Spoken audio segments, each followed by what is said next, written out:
Bem-vindos ao Harmonização Cerebral, seu podcast de saúde, longevidade e bem-estar. Eu sou a doutora Márcia Monteiro e hoje eu tenho alguns convidados aqui especialíssimos, a começar pelo doutor Aderbal Vieira, que é meu colega de turma.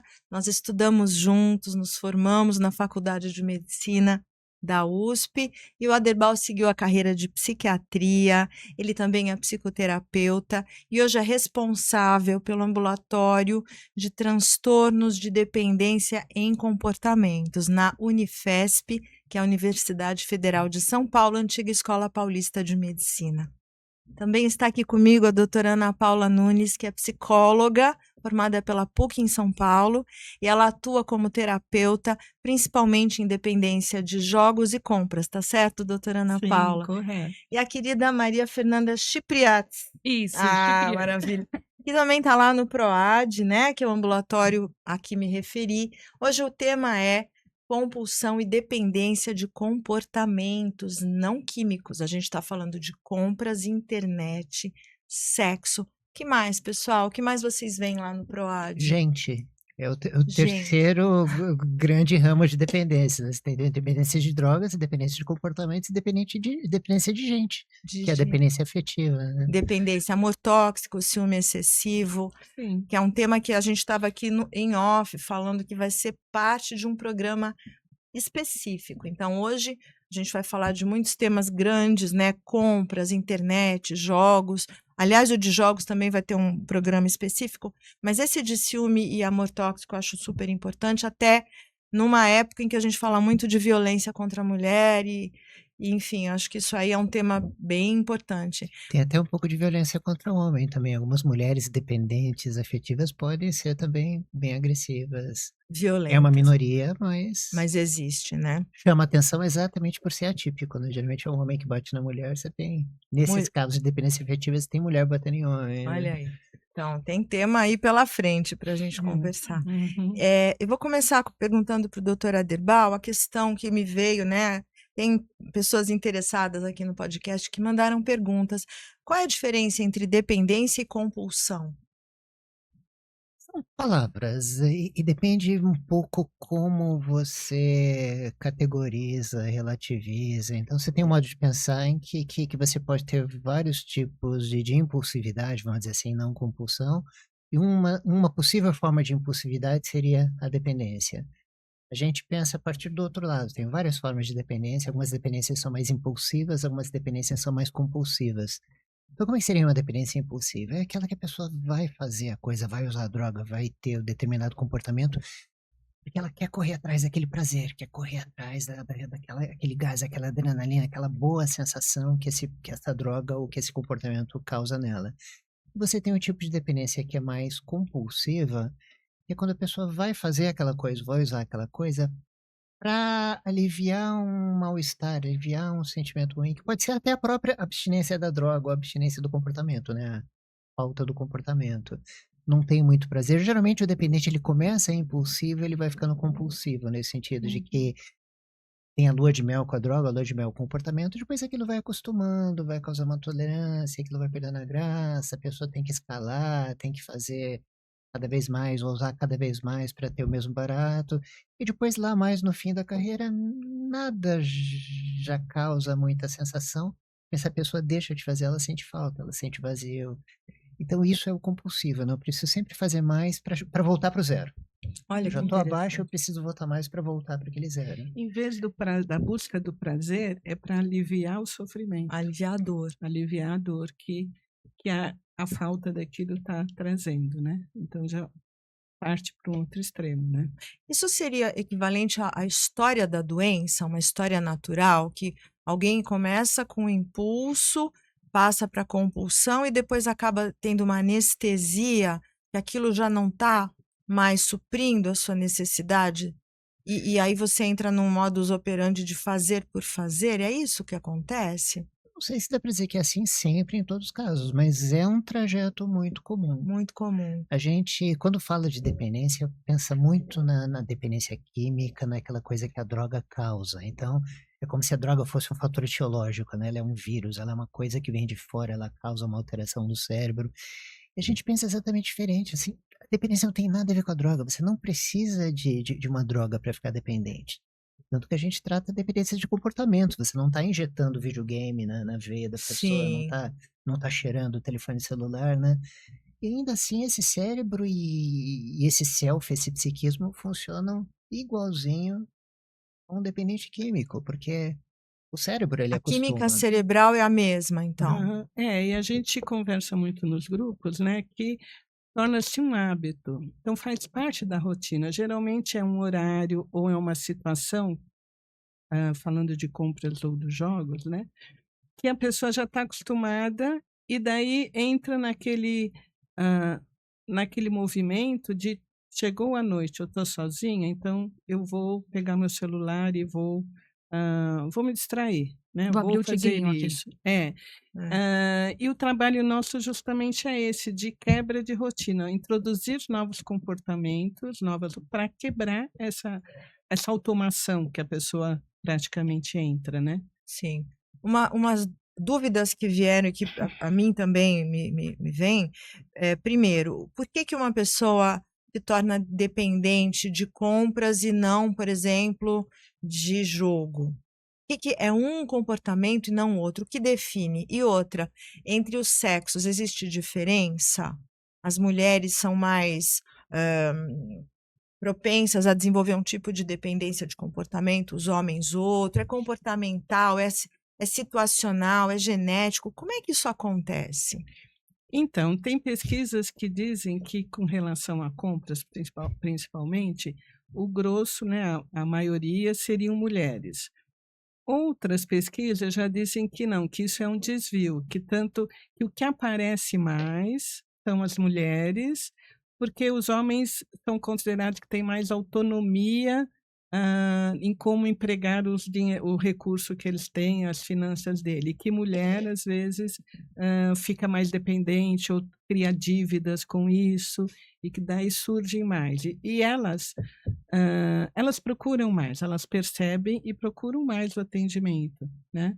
Então, por isso que se destacam mais as mulheres. Elas têm críticas sobre a condição. Sim, sim, percebem, às vezes não, mas às vezes sim, percebem que começou a ficar quando a coisa vai num volume exagerado, assim, por exemplo, muitas acabam de adquirir alguma coisa, perguntam: "Mas por que que eu estou fazendo isso? Eu não preciso, eu tenho". E às vezes até volta para trocar, né, no momento seguinte. Porque hã, quando tem esse comportamento, ela nem imagina por quê, é para busca de uma satisfação e, depois ela não vem, né. Sim. E então a gente às vezes até brinca disso, né, vou me dar um presentinho para me agradar, né. E isso vai criando uma rotina e um volume que esse passa a ser a atitude para, assim, que sempre que eu estou chateada, nós temos falha de comportamento. Nós temos uma pessoa específica de atendimento que, ela percebeu que ela tinha esse comportamento quando ela queria falar alguma coisa e segurava. Na relação familiar ou com amigos ou qualquer coisa assim. Então a forma dela descarregar era fazendo compras. Uma Uma frustração, frus ela Isso. E daí quando ela começou a se expressar e falar, ela viu que não tinha mais necessidade daquilo. Então olha, hã, o alívio dela foi de conversar com as pessoas, né, assim, botar para fora o que ela sentia e não segurar com ela, né. que Então interessante. isso foi uma mudança grande que para ela foi uma descoberta, assim, muito importante, né. É um autoconhecimento, né, na hora que ela se Aham, dá conta do trigger, né, do gatilho, aham. conseguiu melhorar, né, o comportamento. Isso Eu acho sim. que essa é É. um pouquinho uma regra de ouro, assim, da dependência. Se você parar pra pensar, geralmente o dependente, quando tá usando demais alguma coisa ou fazendo demais alguma coisa, não é pela coisa mesma. Se eu vou beber quando eu estou atrás do efeito que a bebida me causa, ou se eu vou transar porque eu estou atrás da sensação que uma relação sexual me traz, provavelmente isso vai ser adequado. Geralmente, por trás do comportamento dependente, tem uma pessoa buscando uma outra coisa naquele comportamento que não é aquilo que o comportamento pode dar para ela. Assim, jogar pode ser muito interessante se eu gosto de ver moranguinho passando na telinha, sei lá, mas se eu vou tentar ficar rico com o jogo, se eu vou tentar ganhar dinheiro, o jogo não tem como me dar aquilo. Sim. O jogo vai te fazer perder dinheiro. Sexo serve muito bem para se reproduzir, sexo serve muito bem para ter prazer, sexo serve muito bem para ter uma troca com outro ser humano, mas se eu vou transar, se eu vou masturbar porque eu tô frustrado com o chefe, eu tô frustrado com a minha barriga, sei lá o quê, provavelmente eu vou entrar num loop porque eu busco naquilo aquilo que esta coisa não pode me dar. Ao não me dar aquilo, eu tenho que buscar mais desta coisa nessa outra coisa, e eu continuo não tendo, e entro nessa retroalimentação que não tem fim, né? Geralmente essa é uma dinâmica muito frequente do dependente. E a gente vai fazer o tratamento exatamente por isso, para tentar buscar o que está por trás, né? A gente pode dizer que o problema começa quando tira o uso do contexto, né? Isso é Fica fundamental. inadequado o jeito Sim. que a pessoa está consumindo. Esse caminho que a Maria Fernanda começou aqui é fundamental, porque os comportamentos que a gente está conversando são naturais das pessoas, fazer Uhum. compras, ter uma diversão, sexualidade e tal. Mas em que momento isso foge do normal e como essa pessoa chega no tratamento? O familiar leva, ela mesma busca? A doutora Ana acabou de dizer que muitas mulheres se dão conta que estão exagerando, né? Mas é bem curioso, porque de fato, em que ponto, qual é a linha que divide o normal ou o que é um pouco além do patológico, né? E isso é uma coisa muito interessante, porque a maior parte dos tratamentos de dependência, principalmente de dependência química, eles focam muito na retirada, na promoção da abstinência. Então o cara tá cheirando demais, tá bebendo demais, então vamos fazer parar de beber e pronto. Com comportamento já é um pouco mais difícil, porque tirando o jogo, os outros comportamentos é muito difícil a pessoa ficar sem, né? Sim. Alguns é claramente impossível, a pessoa não vai ter como parar de comer. Outros são nominalmente possíveis, mas são muito pouco razoáveis de você ficar sem e pronto. Mas esse modo de tratar que fala, vamos promover a abstinência, vamos retirar a droga, vamos retirar o tratamento, o comportamento quando possível, às vezes é um pouco míope, porque talvez a brincadeira não comece quando você tira a coisa. Como a Maria Fernanda falou, a brincadeira começa exatamente quando você tira. Aí sim aparece o te vazio, aí sim aparece esse buraco e você vai ter que olhar para ele. Sim. Um modelo mais tradicional vai pensar, tá bom, ficou abstinente? Tá de alta, problema resolvido. Tanto é que muitos pacientes, eles relatam, né? Mas os problemas da minha vida começaram a aparecer quando eu parei de jogar. Eu bebia antes, meu joelho não doía.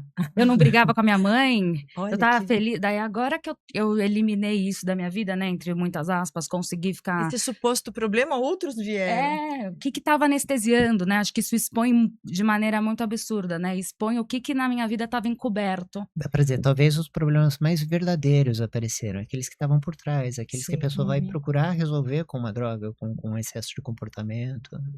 Uhum. E só para colocar como etapas, às vezes, no trabalho, né, no atendimento. Isso que o Aderbal falou, de não poder, da abstinência total, né, de um corte, que você não pode deixar de fazer aquilo, você tem que saber como faz comedidamente. Muitas vezes, no início do atendimento, somente as pessoas ligadas a dependentes de jogos, eles deixam de administrar as suas finanças. Eles passam para alguma pessoa que eles confiam e assim, para não ter acesso ao dinheiro, porque eles sabem, tendo acesso ao dinheiro, eu não sei se eu vou conseguir não jogar. Então, ficam só administrando o que é essencial, assim, o dinheiro da condução, os boletos, as contas, alguém fica responsável por pagar, não tem acesso ao seu próprio salário. Então, isso às vezes até o celular, deixam de ter o celular e ficam admirados que, assim, consigo viver sem o celular. Antes não era indispensável, agora eu consigo até. Por não incrível ter que o celular. pareça, é Por possível você incrível, viver sem o não ver. celular. Uau! Ou ficam A com- gente sabe como é, né? Acho que a Maria Fernanda não, mas nós sabemos. ou Realmente pega, não. Aí, ó. ou pega o celular antigo que só faz chamadas para falar, tal. Não tem acesso à internet, não tem acesso Aquele a nada, Nokia né? bem tijolão. Isso. Então, como parte de um processo. E daí, quando a pessoa começa a se sentir mais segura, daí sim ela passa a novamente administrar a ter uma autonomia maior e administrar a sua vida, né? Mas no início é isso. E uma coisa muito importante da gente também frisar aqui, com relação às dependências de compra e jogos, é o apoio familiar. Sim, porque o que eles colocam muito, assim, vergonha de admitir o que estão fazendo porque são criticados moralmente. Não é visto como uma questão de saúde, esses casos. É Olha visto só. como uma questão de caráter. Muitos falam que é sem vergonhice minha, que se eu pudesse eu parava, por que que eu estou fazendo isso? Não entendem a dinâmica. Então, quando esse apoio vem, é muito importante, ajuda muito a pessoa, assim, eles falam, quando eu abri o jogo para minha família e ela compreendeu, foi um peso que eu tirei das minhas costas, porque daí passa a ser uma questão coletiva de como cuidar daquilo, né? E a pessoa ter esse apoio e ser visto como alguém que precisa de ajuda, e não como alguém que é irresponsável, né? Sim. Que muitas vezes é visto assim. E só dizendo exemplos, e uma coisa também muito ligada ao jogo, é questão que barra muito questão de moralidade, comportamentos morais, porque eles, em algum momento, chegam a ficar no limite de saber, é um problema de doença ou é uma questão também de caráter, né? No sentido de pessoas que usam dinheiro, têm acesso, pais mais idosos, acesso ao dinheiro dos pais, passam a gastar dinheiro dos pais. A gente já teve casos de pessoas, diretores financeiros de empresa, que usaram o dinheiro da empresa para isso, Jogar. e daí, ao serem descobertos, perderam o seu trabalho. E é questionamento que o pessoal fala, é um problema de saúde, eu sou um dependente ou sou um estelionatário? A própria pessoa passa a questionar-se sobre assim, qual é a minha moral, né? Por que que eu cheguei a fazer isso, né? Acho que a Ana está dizendo uma coisa que é interessante. Quando você fala de comportamentos, o critério do que é prejudicial, do que é patológico ou não, é um pouco mais objetivo. Quero dizer com isso, quando você fala de uma dependência química, bem ou mal você tem marcadores um pouco mais objetivos. Uma Sim. pessoa que beba uma quantidade suficiente por um tempo suficiente Sim. vai destruir seu fígado. Sim. Tem um marcador, Tem você tem uma medida, cirrose quantas hepática. doses por dia é abuso, quantas doses é Isso é uma dependente. operacionalização, Sim. mas é a partir de um dano concreto que acontece. Uma Sim. pessoa que cheira cocaína demais, ela vai ter uma demência por microinfarto. Quando você fala de comportamentos, qual é o dano que o comportamento causa? Sim. Ele é mais cultural, ele é mais social. Qual é o problema do jogador? É que ele perde dinheiro. Sim. O jogar em si não causa mal orgânico, físico nenhum, mas a pessoa perde dinheiro. Na nossa sociedade capitalista de consumo, perder dinheiro é um enorme pecado. Sim. Qual é o problema com a compra? Mesma coisa. Qual é o problema com o sexo? Que mal o sexo em si causa? Uma pessoa que se masturba 8 vezes por dia, o que ela vai fazer? Ela vai ficar meio dolorida, não mais do que isso, concretamente. É. Vai se atrasar para os compromissos, né? Atraso para o compromisso. Você tem É. na nossa cultura, na nossa sociedade, muitas coisas para fazer. Então, É. esse dano é mais subjetivo e, portanto, leva um tempo para a pessoa se dar conta. Não, E eu acho que justamente por ser subjetivo, as pessoas se dão conta quando elas chegam num limite muito profundo, né? Quando elas deixam de só se atrasar para um compromisso e começam a não ir ao trabalho, porque estão lá assistindo pornografia, né? Eu acho que justamente por não ter um marcador tão, assim, objetivo, isso vai ser exposto quando o negócio está pegando muito fogo, assim. Esse é um critério, Eu né? acho que eu já fui dependente de correr. é. Sério. Eu Hoje está tava em no alta a Eu dependência de corrida. vou fazer aqui uma confissão. Teve uma época, eu treinava para maratona e eu tava lá no consultório e eu falava assim, ai, seria bom se o paciente não viesse para eu poder ir mais cedo pro Ibirapuera. Gente, tô confessando. Só por hoje. Eu Não, sou maratonista. é lá. Eu saio daqui, eu vou nesse sol enorme. Agora eu corri as minhas 5 horas, eu faço meu treino de maratona todo sábado. Pois é. Não gosto, não acho divertido, eu não tenho Não é essa... endorfina, assim, pra mim não tem endorfina, mas Não, para mim tinha. Eu era, nossa, que inveja. eu lembro até de um livro que falava, um livro que eu comprei do pessoal tem um grupo de corredores em Nova York que organizou a maratona de Nova York, e no livro fala o seguinte: você só tem uma desculpa para não treinar, as duas pernas quebradas. As Até duas. com uma dá para ir, né? Então, gente, vocês estão, desculpa, eu interrompi com a minha confissão aqui, mas me veio a questão que a Ana Paula falou do diretor financeiro e tal. Vamos supor que isso chegue numa questão legal. Existe um CID, existe um código de doenças, existe um critério para dizer que ele não é um estelionatário, mas que ele é um homem com uma doença mental? Porque como é que você vai diante de um juiz dizer, não, esse cidadão aqui, ele tem uma doença, ele tem um comportamento, ele tem uma dependência de comportamento, no caso, jogo. Como é que funciona essa questão de você ter que, de repente, judicialmente alegar aí uma doença ou um desvio de caráter? Como é que faz? Existe isso? Você tem duas linhas, uma que diz que a pessoa pode entrar numa situação de semi-imputabilidade, assim, exatamente porque ela tem um transtorno. Uma outra linha, eu gosto mais dessa, que diz, não é porque a pessoa tem um transtorno, existe CID para tudo, inclusive um código lá do CID que diz ausência de doença. Então, você ter um código, receber um código lá, não significa dizer nada. não quer dizer nada. O que vale é se você perdeu a capacidade de julgamento crítico do que está fazendo. Então, eu penso, ainda que você seja um dependente, químico, não tem importância, a menos que você esteja com essa capacidade de juízo crítico abalada. Isso acontece basicamente quando você está intoxicado e quando você está numa abstinência grave. O fato de ter uma dependência não desobriga a pessoa, não desresponsabiliza a pessoa das escolhas que fez, das escolhas que faz, das consequências que teve. Que incrível. Então, uma pessoa pode ser um jogador patológico e um estelionatário ao mesmo tempo. Entendi. Né?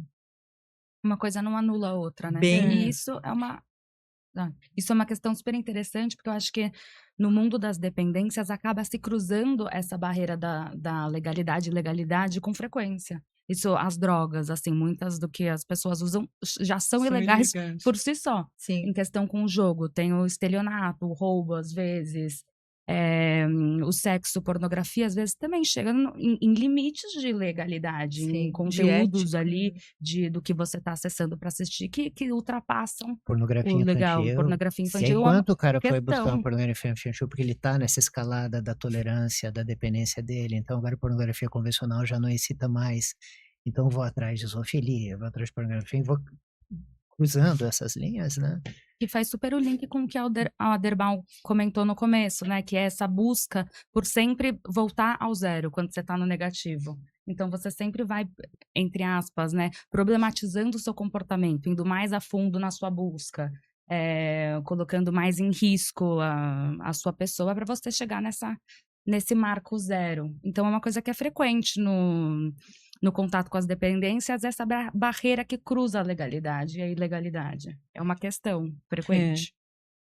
A pessoa não chega a ser inocentada em função disso, mas muitas vezes, quando responde a um processo, o fato dela estar em tratamento ou ter esse acompanhamento, ela pede algum atestado, algo assim, que... Redução de pena. Alguma coisa assim, que isso entra é um ponto a favor dela, né, no julgamento. Principalmente quando o tratamento é voluntário, que é o caso do PROAD, né? A pessoa só está lá se tratando porque ela quer. Né? Ela ergueu a mão e falou, eu preciso de ajuda, eu quero vir aqui porque o que eu estou fazendo eu não estou de acordo comigo mesmo. Ela se dispõe a procurar ajuda e seguir os passos propostos pelo grupo, né? Sim. A pessoa que está sendo processada, às vezes, a gente já teve esse tipo de perfil, a pessoa que, pelo menos parcialmente, vai lá também para mostrar bom comportamento, vai lá também para fazer uma figura para o juiz. É uma perversão do processo, né? Sim, ela, olha como eu estou me tratando, eu me interessei, eu tô me cuidando, eu quero ganhar uma diminuição aí uma negociação da minha pena por causa disso. É um risco que a gente corre, né? Claro, não, mas faz parte, né? Mas mesmo assim a pessoa acaba percebendo que algum sentido faz aquilo, mesmo que a intenção inicial for essa, bom, eu vou fazer para amenizar, mas ela ela acaba usufruindo, né? Tem um Benefício. benefício para ela, né, de Sim. estar lá, né? É mais frequente esse tipo de comportamento ou de dependência de comportamento em pacientes com doença psiquiátrica, deprimidos, bipolares, paranoia, enfim, existe uma correlação entre as coisas? Você sabe qual é o principal fator preditivo para ter uma doença psiquiátrica? Ser humano. Você ter uma Tô segunda brincando. doença psiquiátrica. Olha só. E o principal fator preditivo para você ter 2 doenças psiquiátricas é você ter uma terceira doença psiquiátrica. Isso acontece Entendo. porque, enfim, comorbidade chama comorbidade, mas também porque o nosso sistema diagnóstico ainda é um pouco confuso. A gente não tem, geralmente não tem uma coisa que você dose, assim, você colhe uma amostra de sangue, É. encontra um marcador lá, esse diagnóstico é fenomenológico, é observação do comportamento. E os critérios para determinado transtorno, às vezes, servem também para um outro. Então, quando você tem o diagnóstico de um transtorno, você já tem um certo caminho andado aí para. O Já risco contou um pouquinho para o aumenta. segundo também. Entendi. Então, é muito comum a comorbidade entre dependência e outras dependências, entre dependência e ansiedade, dependência e depressão, né? Entendo. No ambulatório de vocês, o que é mais frequente? Se a gente, né, imaginar que tem compras, internet, qual é o maior volume de pacientes? Pedir para descreverem um pouquinho o perfil das pessoas que são atendidas por vocês. Atualmente, a grande questão é jogo. Toda É. semana Foi- tem outra, jogo uma tá pessoa nova explodindo, entrando né? É uma no questão, grupo. jogo. foi É uma sazonal. epidemia. Foi Ai, sazonal. gente, que triste Até isso, né? Tá gravíssimo, É que a né? gente vê as propagandas no futebol, né? Hoje tá. A gente tem É. essa epidemia de jogo. Na época em que a questão do jogo estava mais quiescente, assim, quando os bingos estavam proibidos, não tinham começado essas bets virtuais ainda, aparecia mais sexo. Uau, isso. que Uhum. curioso, né? Era há 1 ano e meio atrás era sexo que Mais que era frequente. compras? Mais Gente, que para mim compras. isso é muito incrível, assim, ouvir. Compras sempre fica com uma função secundária. A pessoa não é difícil a pessoa ir por isso especificamente, né? Quando já está num movimento muito Na ruína exagerado. financeira, Isso. né? Porque às vezes, mesmo em consultório, a pessoa vem por outra coisa e daí aparece a questão do comportamento excessivo em compras como no segundo plano. Dificilmente alguém. E muitos, a família também pressionando, né? Quando percebe que a coisa está exagerada e tal. Mas sexo era muito E na mais. pandemia? E agora com o jogo. Tá demais. Tá. A gente E uma tinha. questão em jogo, só falar Perdão, né? de um diferencial que o próprio grupo fala com relação a faixas etárias diferentes. Pessoas com mais idade geralmente são dependentes do jogo presencial, ou bingo, ou a maquininha, o caça-níquel. A questão do jogo online são os mais jovens. São é o pessoal que está mais habituado com essa questão da internet. Eles mesmos fazem essa diferença quando analisando, né? A pessoa, olha, né?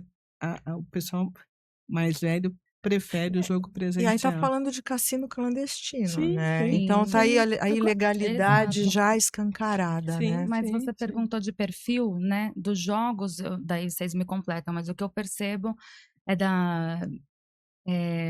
idoso, assim, que entrou tipo, se aposentou, e daí começou a ficar com muito tempo livre, vai para o jogo como forma de lazer, e daí quando vê, chegou, perdi o meu... como chama, gente? Aposentadoria.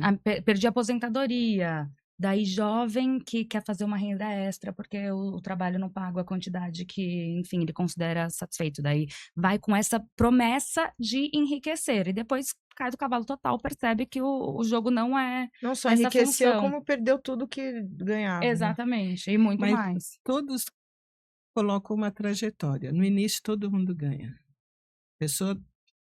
Há pessoas que levantaram quantias significativas no jogo no início. Não é Mas difícil você ganhar uma bolada, né, nesses bets. Eles às vezes dão uma bolada exatamente Pra por o causa gancho, desse né? reforço. E pegar ali naquilo, A né? gente brinca com o paciente, fala, você foi lá, começou a jogar, não devia, mas começou a jogar, ganhou aí 10 mil reais, 20 mil reais, o que você faz? Tira o dinheiro, põe no bolso e não volta naquela coisa nunca mais, você saiu por cima. É. Deu certo, né? O problema é que o jogador patológico continua e perde os 20 que ganhou e mais 400 depois, né? Ele reinveste novamente, fala, se eu conseguir isso, eu vou dobrar isso. E começa a fazer plano de meta, né? Uhum. Cálculo, plano de ataque. Tem A gente, vida gira em torno disso, né? tem gente que se acha em condições, eu crio estratégias para jogar, eu vou Estrategista, isso. conseguir, né? Eu vou vencer a máquina porque eu tenho essa estratégia, então vai dar. Mas não, isso é irreal, né? Curioso, isso começa a parecer uma alucinação, né? É um desafio, É. fica um desafio grande para a pessoa. Eu falei, eu vou conseguir. Eles mesmos falam assim, eu não sei o que é, mas naquele momento eu saio da realidade. Eu estou ali, eu saio da realidade. É aquilo, e vou. É. E aí a Quando gente se vê, já pergunta, passou horas. se a pessoa sai da realidade porque aquilo é muito viciante, aquilo é muito chamativo, ou porque a realidade dessa pessoa está muito ruim e o jogo é a fuga. Sim. E nosso trabalho enquanto terapeuta é sempre tentar olhar o que Pra está por dentro, né? baixo, né? Olhar o que está por Porque é trás, olhar claro em que segundo plano, né? É claro que precisa de, enfim, legislação e várias medidas em cima do jogo, por exemplo, ou de qualquer substância, né? A gente precisa legislar, colocar uma série de critérios para que aquele uso seja melhor, mas não dá para a gente tirar a responsabilidade de si, o olhar para si. Brigar só com a substância, só com o jogo, é brigar com o inimigo errado, né? É verdade. O discurso convencional é assim, não, aquilo é muito viciante. Assim, eu trato dependentes de 30 anos, jogadores, há quase isso. Entrei num bingo uma vez na vida e saí com R$ 20 no bolso. E acho chatíssimo aquela coisa do caça-níquel lá, ficar vendo cair moranguinho, cair diamantezinho. Falo, como isso é bobo, como isso é chato. Enquanto outras pessoas se perdem Se encantam, fantásticamente né? nisso. Então, parece que não tem a ver com o objeto caça-níquel. Se fosse assim, todo mundo que jogasse caça-níquel ia ficar deslumbrado, ia se perder nisso. Eu acho muito chato. E é o Quem que a não usa Márcia droga é perguntou. porque não vê esse fascínio todo na droga, né? Sim. A droga causa algum prazer, tem algum ganho naquilo. Momentâneo ali. Mas o que faz com que você entre numa relação patológica com a droga é o que está por trás. Ou com o comportamento é o que está por trás, né? E com relação ao sexo, achei curioso, né? Saber que antes das bets, a compulsão, a dependência pelo sexo era muito grande. O que acontece? Como é que funciona isso? Tem coisas que sempre estão aí, né? Elas são endêmicas. O sexo é endêmico. As pessoas estão o tempo inteiro fazendo, as pessoas estão o tempo inteiro comprando, as pessoas estão o tempo inteiro comendo. Então você tem uma certa demanda que é mais ou menos estável, essas coisas que acontecem sempre. O que aconteceu foi agora as bets. O que aconteceu agora foram os cassinos virtuais. Esta é a grande novidade que fez com que a gente entrasse nesse segundo momento aí de epidemia de jogo. A gente teve um primeiro que foi quando teve os bingos lá atrás, década de 90, comecinho dos anos 2000, né? Depois aquilo acalmou, os bingos foram proibidos. É uma coisa curiosa, a gente percebeu que a proibição do bingo causou algum efeito interessante, arrefeceu um pouco. Você tenta proibir droga, você não chega a lugar nenhum. As pessoas continuam usando, só compram uma droga pior, só compram de uma pessoa mais suspeita. O risco só aumenta. Só aumenta. Você proibir droga, você não diminui a quantidade de uso, você só precariza a situação de quem está usando. Com bingo, isso funcionou. Olha, interessante. Provavelmente porque o bingo era uma coisa física. Você ia lá, você fechava, trancava aquele negócio, a pessoa tinha que migrar para o clandestino. Quem era um jogador mais severo migrava para o clandestino, mas quem era um jogador moderado ou leve, A abstinência funcionou. ia no fazer caso. qualquer outra coisa na vida, né? Agora é mais difícil porque o jogo é virtual, o jogo tá dentro do celular de cada um. Agora não tem mais como proibir esse negócio. Para ir para o clandestino, você não precisa ir para um tem. beco escuro, Se você expor, proíbe a casa de bet legalizada, vão reaparecer as casas clandestinas e a pessoa vai continuar usando de qualquer maneira. E aí a gente acaba tendo uma sobreposição, né? O vício do jogo com a internet, porque os dois estão ali, né? Então você passa o dia no celular jogando, enfim.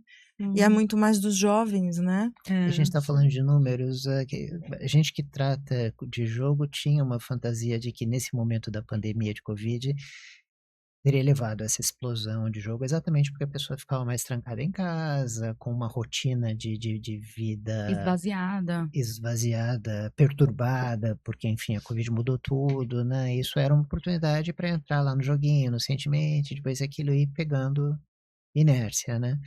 A gente tem números recentes brasileiros, uma pesquisa nacional feita, um levantamento nacional que incluiu um bloco de jogo que meio que desmonta um pouco isso. Não houve essa explosão, não foi devida, não aconteceu lá exatamente no momento da Covid. Então, como às vezes a gente tem intuições as quais a gente acredita muito, É, e os não é isso. números Desmontam a crença. humilham a É. gente um pouquinho, não. A gente Mas o estava uso da internet aumentou muito Uso. mais com a pandemia, isso sim, né? Sem A dúvida. pessoa, né? É. Porque era a maneira da gente entrar em contato com todos, né? Com as Sim. pessoas, né? Com o trabalho, com Sem os dúvida. familiares, né? Então, ela...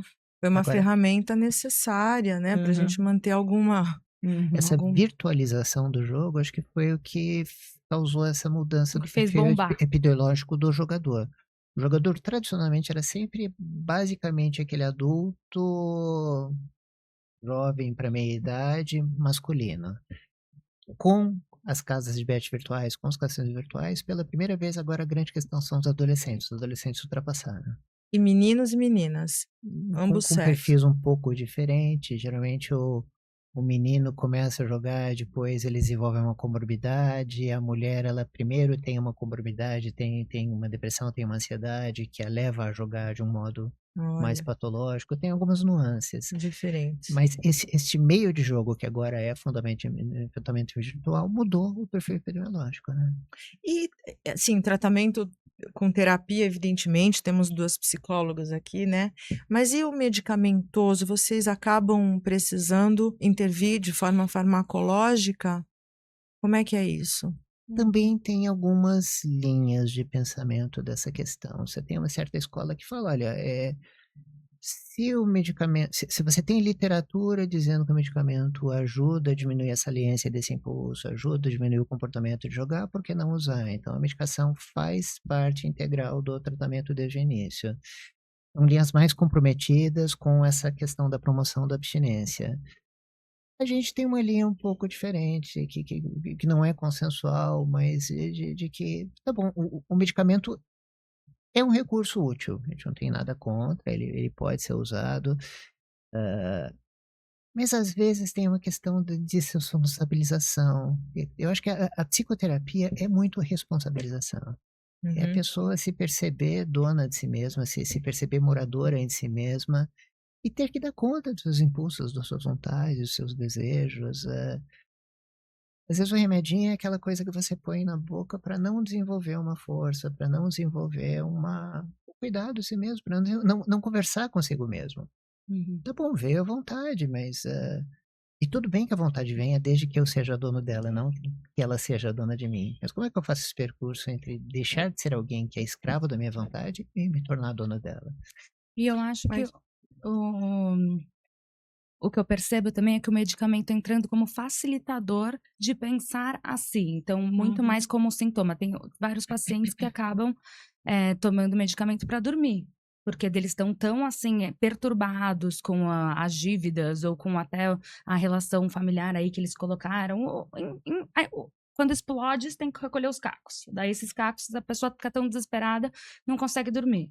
Daí o medicamento para dormir entra, e a pessoa, obviamente, se está dormindo melhor, ela vai ter se repensar melhor, ela vai chegar Sem na terapia, no grupo, com outra disponibilidade de se responsabilizar, de olhar para ela e de pensar como é que ela vai sair desse buraco que é óbvio que tem um contexto social que faz com que a pessoa caia com mais facilidade, mas que ela também se colocou ali. Eu acho que o trabalho da terapia é responsabilizar. Exatamente que nem o Aderbal estava falando.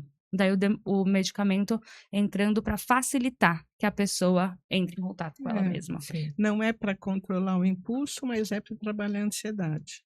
sim. Para administrar essa ansiedade que as consequências do seu comportamento levaram, né? Até controla um pouco o impulso. Isso tem evidência clínica de que até controla um pouco o impulso. Mas lá no final da jornada a gente quer que quem controle o impulso seja a própria pessoa e não um comprimido, né? Sim. Com os dependentes de sexo, uma coisa muito frequente. A pessoa chega, doutor, me dá um comprimido, me dá um remédio que me tire o tesão. Eu aqui com os meus 55 anos de idade, assim, com o meu tesão que não é mais de 20, olho para a pessoa e falo, "Olha, você não quer ter pouco tesão. Você quer ter muito tesão. Sentir tesão é muito gostoso. mas você quer ser dono do seu tesão e não escravo dele. Sinta o seu tesão. Por que você tem tanto medo do seu tesão? Saber usar, né? Agora, E quando o daí tesão vem, eu vou conversar com ele, falar, agora aqui com essa pessoa, nesse momento, nessa circunstância, pode? Não, talvez não seja agora, seja depois, de outra forma, com outra pessoa, em outro momento, e tudo bem, né? É. que faz o link de pensar essa dependência como poder, né? Não como tesão. Essas coisas acabam ficando muito misturadas, principalmente no universo masculino, né? E daí repensar aí, talvez não é o tesão que tá te motivando a se masturbar 16 vezes ao dia. Talvez Sim. seja uma outra coisa, né? Uhum. Pra quem gosta de ver o moranguinho lá no caça-níquel, puxa, super divertido, super gostoso ver o moranguinho. Tá bom, bacana. Quando for possível, quando der, levando em conta qual o dinheirinho que eu tenho pra perder um pouco naquilo, porque no longo prazo eu vou perder, eu tô pagando pra me divertir, Uhum. aí eu vou lá jogar. Que é o pior de tudo, é muito engraçado, né? Os pacientes, a gente brinca com eles, de, meu, você vem aqui na terapia, daí você tem que pensar sobre você mesmo. Meu, puta coisa chata, sabe? Eu vou fazer isso na minha terapia, é desconfortável. Daí você tem que se responsabilizar. Pô, se fosse culpa do jogo, ia ser tão mais legal, né?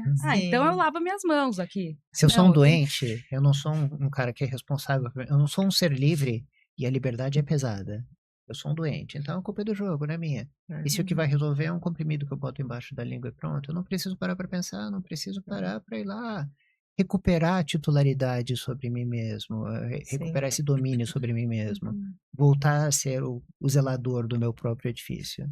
E é super difícil, é super demorado, mas é super bonito e gratificante quando a gente vê as pessoas em atos mínimos recuperando uma autonomia básica, Sim. né?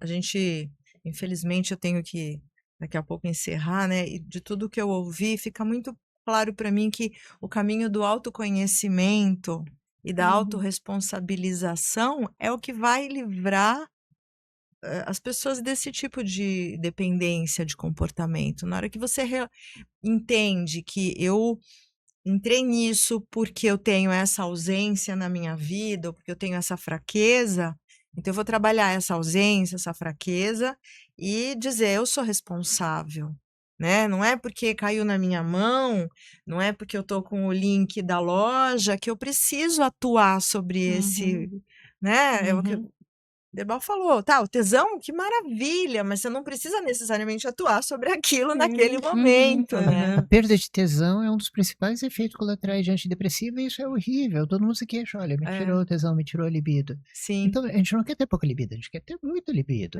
Quando a pessoa vai jogar, que esse jogo seja muito gostoso, seja prazeroso, mas que ela escolha quando quer jogar, né? E quando parar, né? E saiba que é preciso dar limite para tudo, né?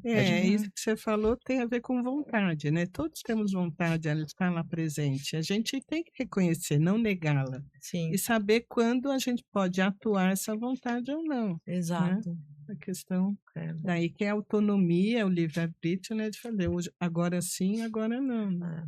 Uma vez eu conversei com alguém de imprensa a respeito de videogame e falaram, doutor, mas não é complicado que esses videogames são cada vez mais estimulantes, interessantes, realistas? Eu falo, mas é claro, que bom que seja assim. É pro joguinho ser gostoso, ser prazeroso mesmo. Eu tô no tempo do Atari, jogava o River Raid lá, que era um barquinho. Pac-Man. Pac-Man, que chato aquele negócio, era só o bichinho lá comendo aquelas bolinhas. É. Que bom que agora os jogos são tão mais divertidos do que antes. Mas a gente tem que estar no controle dessa diversão, né? Sim. A gente, quando tratador de dependência, pensa o que a gente pretende? Qual é a ética do tratamento da dependência? É promover a abstinência? Não necessariamente. Se eu promovo uma melhora do padrão de uso, que a gente chama de redução de danos, isto é tratamento. A pessoa usava muito mal, agora ela está usando melhor, isto é progresso. No caso das dependências de comportamentos, em que necessariamente, tirando o jogo, talvez, que eu vou pretender redução de danos é melhora de padrão de uso, porque eu não pretendo fazer a pessoa parar de usar a internet, parar de comprar, parar de ter vida sexual. Então, necessariamente, o objetivo já é usar um pouco melhor. Então, não necessariamente assim, a abstinência é o grande objetivo do tratamento da dependência. Adequar o uso, Então né? a gente pensa, o que eu quero? Voltar para o contexto, adequar o... Então o que eu quero uso. promover? Talvez eu queira promover liberdade. Liberdade é assim, eu uso quando eu quero, se eu quero, tanto tempo quanto eu quero, no momento que eu quero, o que eu quero. Sim. É bom que a droga seja muito gostosa, é bom que o comportamento seja muito gostoso, porque eu tô no controle. Eu cada vez mais tenho achado que é ainda uma terceira coisa, não é nem tanto abstinência, nem tanto liberdade. Eu quero promover potência. Uhum. Qual é o discurso dependente? O dependente é um cara que fala: eu não tenho controle sobre isso aqui, eu sou dependente dessa água, a água me domina.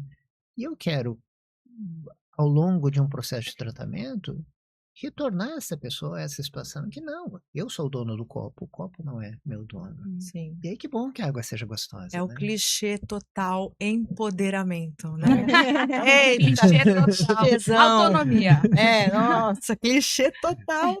Mas é isso, A você gente não é ter coach, a poder. gente é terapeuta. Então, eu faço brincadeira. Juro, juro. O nome do podcast já demonstra que eu adoro brincar com palavras, né? Enfim, que legal, gente. Olha, eu fiquei feliz, como estávamos falando em off, a minha intenção com o podcast é aprender e que todo mundo que nos assistiu e ouviu também possa ter aprendido muito com vocês. A gente já conversou aqui também que vamos ter outros sobre a dependência de gente, né? Que é o amor tóxico, o ciúme excessivo, que são temas importantíssimos, que desencadeiam crimes, inclusive, né? A questão da violência contra a mulher, que é uma coisa muito importante de ser colocada. Então, eu agradeço cada um aqui presente, foi maravilhoso. Espero que vocês tenham também gostado. Amei, amei. Bom- Eu que bom- agradeço, bom te rever, Márcia. 30 Ai, anos depois. Adriana, maravilha, muito legal. E aí, a faculdade de medicina, ela é tão profunda, né, nos relacionamentos, a gente vive muito todo mundo junto e tal, e parece que tem uma ligação bem importante, apesar da gente não ter tido tanto contato, mas tem a ligação forte, A né? gente teve a reunião da turma uns 2 anos atrás, sentia falta da Márcia. A Márcia não tava. Eu não fui, mas acho que na próxima eu vou. Expondo aqui a Márcia. Eu estou me reencontrando com os meus colegas e tem sido muito legal. Gente, muito obrigada. Vi um ótimo ano para vocês. Eu que agradeço. Boas Obrigada para festas. você também. Vamos Boas lá. festas. Muito obrigada. Obrigada, Márcia. Obrigada, Márcia. Gostaram, gente?